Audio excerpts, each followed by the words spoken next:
ધારેશ્વર ગામે ધાતરવડી નદીમાં બરબટાણા ગામના ડૂબેલ 4 યુવકો પૈકી 2 યુવકનો મૃતદેહ મળી આવ્યો। સવારે એક યુવકનો મૃતદેહ મળી આવ્યો તો જાપોદર ખાતે ધાતરવડી નદી કાંઠેથી અન્ય બીજા યુવકનો મૃતદેહ મળ્યો।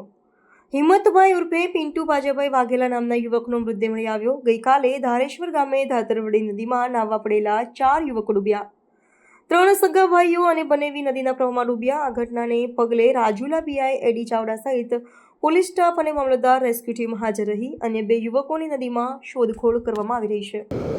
આપ પ્રત્યક્ષ જોઈ રહ્યા છો અહીંયા કે એનડીઆરએફની ટીમ એના જીવના જોખમે ગઈકાલે તો અમે અમારા પૂરતા પ્રયત્ન કર્યા હતા અને પછી અંધારું પણ થવા આવ્યું હતું એટલે પછી પાણીમાં થી બહાર નીકળ્યા હતા। અમને સફળતા નહોતી મળી, પણ આજે સવારને એક ડેડ બોડી હાથમાં આવી છે। એનડીઆરએફની ટીમ અને ફાયર બ્રિગેડના લોકો કિલોમીટરના ઉપર આ લોકો સફળતા મળવા માટેના પ્રયત્ન 1 કિલોમીટર સુધી તપાસ કરી રહ્યા છે। મુશ્કેલી એ છે કે આ નદીના અંદર ઠેર ઠેર ઠેકાણે પાણાઓ અચાનક પાણા આવી જાય છે અને એ પાણા આવી જવાના કારણે કોઈ તરવૈયો પણ હોય તો એને બેનો જીવનો જોખમ એમાં લાગતો હોય છે। એમાં પાણા પગમાં લાગી જાય, કદાચ તો ત્યાં ભૂંગળા છે। એક માણસ તો કાલ અમે હારે હતા ને એ ભૂંગળાના અંદર વયો ગયો, એ તો બચી ગયો કે ભૂંગળાનો ઓલા પર નીકળી ગયો બહાર સુરક્ષિત, નહીં તો એ માણા અમારા દ્રષ્ટિએ ફેલ થઈ જાય। પણ છતાં પણ આવી કરુણ બનાવ બન્યો છે ત્યારે આખો સમાજ એનો અહીંયા ઊભા પગે ઊભો છે। અમે પણ એના સાથે એનો સાથ આપવા માટે અમે પણ અહીંયા ઊભ્યા છે। આખું તંત્ર ઊભું છે।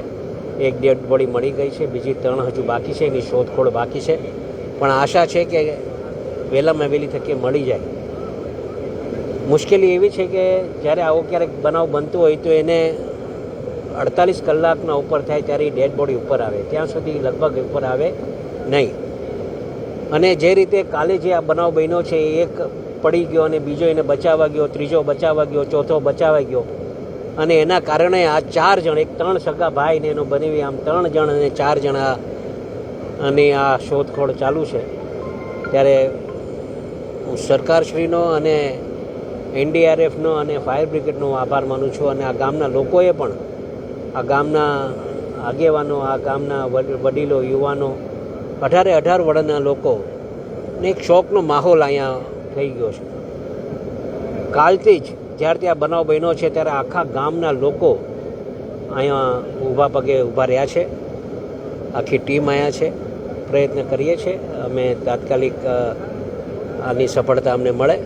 અને સાથોસાથ સરકારશ્રીમાં હવે બીજી રજૂઆત પણ કરવાનો છું કે જે રીતે આપ કોઝવે જોઈ રહ્યા છો ને કોઝવેના ઉપરથી જે પાણી જાય છે અને એ કોઝવેના સામા કાંઠે રહેવાવાળા લોકો એક રિક્સ લઈને, હમણાં જ મેં એક બાળકને ખંધા ઉપર મૂકીને બાળકને એના વડીલો લઈ જતા જોયા છે, ત્યારે સરકારશ્રીમાં પણ આ ધ્યાન અમે મૂકશું ને વહેલા તકે આ કોઝવે પણ અમારો મંજૂર થાય એવા અમારા પ્રયત્ન હશે।